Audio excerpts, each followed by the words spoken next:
Yun! It's a Wednesday. Wednesday na maulang panahon.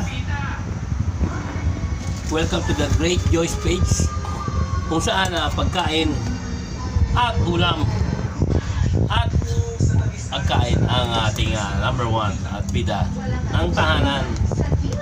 Yan o. Sakto-sakto to. Ingat kayong lahat sa maulang panahon. Halos baha na yung iba.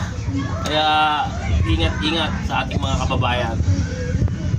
At habang maulan na panahon, umigop tayo ng masarap na sabaw. Sopas. Sopas, very fast. Mabilis na siyang lutuin dahil siya ay sopas. Hindi kumukulo. Kalalagay ko yung gatas, kumukulo na. Okay. Kasi lahat laging nagkamadali eh.